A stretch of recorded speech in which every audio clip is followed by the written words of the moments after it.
Say more about the real life experience about, like, especially in California, or you were talking a lot about forced vaccines on the show. New York and California are kind of in competition right now to see which one can become total tyranny the fastest. And New York's got some advantages. It came over and went door to door and was trying to say that all the adults had to be vaccinated against measles as well, or to prove that they were immune, which is a whole fraud in itself. But California is really trying to get the kids to give consent to abortions and secrets from the parents and things like that. What do you do? And if you opt for homeschooling, which you've been talking about, and I think is a great idea, what are some of the, as long as homeschooling at least remains legal, what to do after that is a totally different question. So maybe those are the two things: elements of the best homeschooling, and then what are the options if and when homeschooling becomes illegal? So what I would say to parents out there in this private group is that you are the protector and guardian of your child, in my opinion. So regardless of the laws that the government makes, you're responsible and your child's depending on you. So remember, the state was supposed to protect your rights, national security, but they failed. Now they're just a corrupt entity. So just like Thoreau said and Martin Luther King said, is that you have a duty, an obligation to disobey immoral laws or unjust laws. So your obedience and your acquiescence is yielding to this authority. So what I would say is that it's difficult to do it by yourself, but community is really important, whether it's an online community or in physical reality. Go meet other freedom-minded people and discuss these things, because if they, like in Virginia, they're coming for the guns. In California, if they do, I'm not going to give my guns. You know, it's like, at what point do you draw the line in the sand and say, take away, you know, all these rights that, you know, that you don't have any right to take? You have to get really clear on what you value. What is the priority in life? And nobody gets out alive, right? So we're already, whether we die at 30 or 130, you know, like we have a life. This game, nobody can win the game. You can, you know, do your best, do what's right, treat people good, and hopefully you inspire the next generation. And this is, I did a talk called Intergenerational Freedom, and this is what it is, you know, like we're like a candle, and we got to light each other's candle and pass it on, and pretty soon this whole room is full of light because we're lighting each other up. So we're not going to change the tyranny by voting in politicians. We're going to transcend it by building positive relationships with other people and being bold and being courageous. And people say, wow, if Richard can do it or Dave can do it, then I can do it. But I know it's scary by ourselves. So this is what my intention. I have a group called Voluntary Village Creators, where people are buying land. They're starting to understand, I got to get out of the city, or I got to get away from statists or people that are using coercion or immoral. And whether you want to raise, you know, your kids around a few neighbors or, you know, more dozens of people, if you have a support network around you, then it's harder to be eliminated, suicided, deleted, have your kids taken.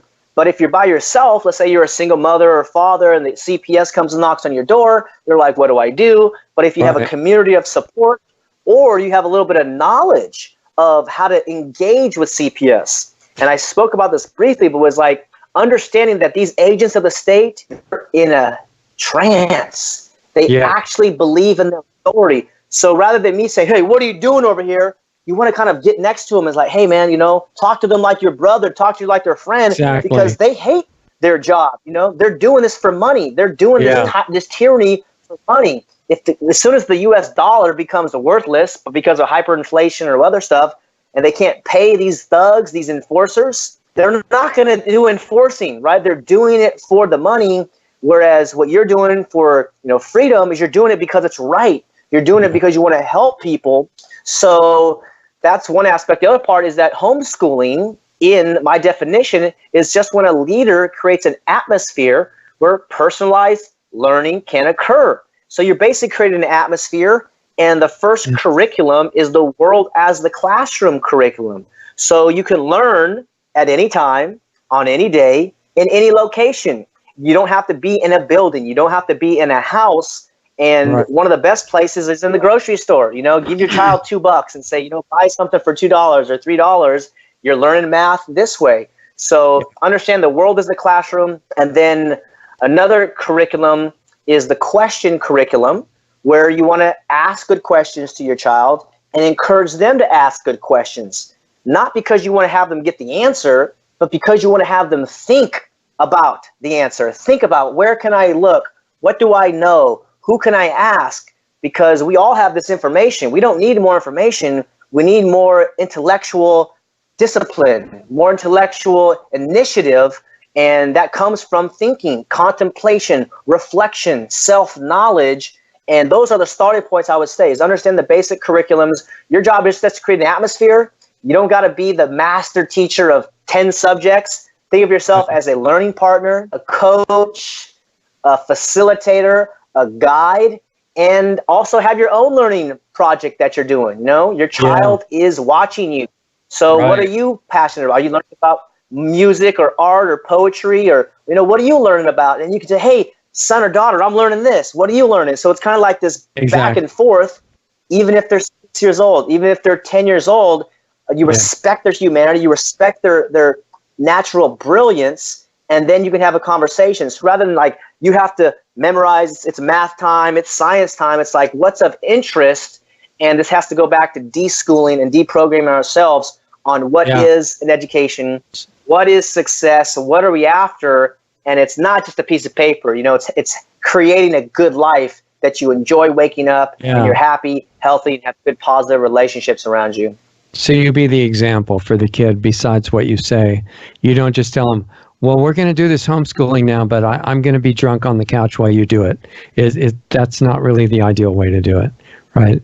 And do you want to say, just before we close, take a minute to, again, say what happens with that organization that you have, what is it, Community Finders or something? Yeah, it's called Voluntary Village Creators. Yeah, and I'm on Facebook right now, and we're just getting it going. I think it might be less than a year old, but we got over 1,000 members in there, and people are buying property in Oklahoma, in where are they at, Minnesota, various places, and they want to build a community. And I think this is the next evolution, because I go to an event every year called Anarchapulco in Mexico, and it's a bunch of voluntarists, pro-health freedom, conscious people, Bitcoin people, and it's great. You know, I'll be down there for a couple of weeks this year, but then it ends, right? And I come back to California. I'm like, where's my friends? You know, so it's been my experience the last few years to create freedom friends, and not just to like see them once or twice a year at various events, but like it would be cool if like you had 5 acres over there and you had 5 acres, and like we kind of like had this intention of raising children, creating intergenerational freedom, and this positive supportive network where we got each other's backs, and we're not going to acquiesce to all the. Each one has their own place, but they're independent cooperators, right? So they're helping each other that way. And you're saying that the members of this Facebook group are doing that in many places, right? It's not one central place. It's a lot of areas. Right, exactly. And the questions come up of like, well, what about fire protection? What about water, food, and these types of things? It's like, these are the questions, you know, like we got to discuss, or like hospitals, and like what's going to be your policy? What's your conflict resolutions? What's your code of conduct? You know, those are some of the key things. What's your application process? You know, so these are the questions that we're starting to explore, because at some point we're going to get out of here. Like when mayhem is here in the urban areas mainly, it's like we got to go somewhere. So where do we go? And then you give your skills, your knowledge, your barter, whatever you're able to do, there's a way to do it. And it's conscious creation of this type of community, because otherwise you're going to be around a bunch of statists who have no moral code. And actually neighbors who are statists are very dangerous, because they'll call you if your 8-year-old daughter or son's out playing in the yard, or they're walking to the store. It's like, you know, you got like nosy Nancy who's like, oh, they're doing this, or no, they're screaming or whatever. It's like, Maybe you need, if you have trouble with your neighbor, maybe you go need talk to CPS them. at your house. Don't right? call the police. Yeah. Exactly. Yeah. So, that's and right. the other People thing don't too, know. when you talk about ultimate scenarios, when the power goes off in the cities or something like that, it's not comfortable. But not only is it not comfortable with no food and water or anything or no internet, because that needs power too, but at that point, your transportation is non-existent, and if there's no food there, it's not going to be very cooperative with the other people there, and things like Bitcoin are going to be just gone. That's the downside of the blockchain stuff. It needs the power to be turned on, and the internet. And if those are, people can't imagine a scenario where there's no power, but they experimented with that in California this year by turning off the power in various places for a week without advance notice, right? They didn't need to. It was some kind of a test case.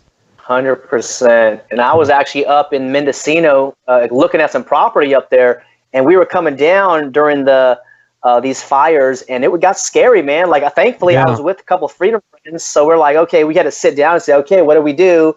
We got half a tank of gas. We have to either try to go through the fire or like loop around, and it was kind of a wake up call. It's like, this is going to get serious, man. We're pulling over and checking out which roads were closed and which ones are open, talking to strangers. Hey, where are you guys going? You guys are going this way, we're going that way. And it was kind of this apocalyptic type environment. And we went to the gas station. The gas station had like 100 cars, and there's people fighting over gas. I said, oh, man, this is exactly what's going to happen when the real stuff happens. So I don't want to be anywhere near this. I want all my gas and energy. Right. Yeah. And those fires are not natural fires. I mean, those fires burn at temperatures that are impossible normally. They melt steel and glass. And the other thing that's, which doesn't happen in a forest fire normally or a house fire. And they also have the technology, which they're testing out now, to burn right up to a property line of some place they want destroyed. And then right outside of that, it's not warm. Quite interesting. Very few people notice that to be, but it's are you talking about directed energy weapons? Yeah, and I think that's for triggering them, as far as I can see. People say, well, it can't be that because directed energy is not visible, but that's not true, because laser-based directed energy is quite visible. And there are a lot of photographs of that being done. But the triggering is one thing, bringing it to the edge and then stopping it, and plants in plastic containers right outside that don't get warm. There's other things going on there. And I think it's connected to Agenda 21 because they don't want people living in the rural areas.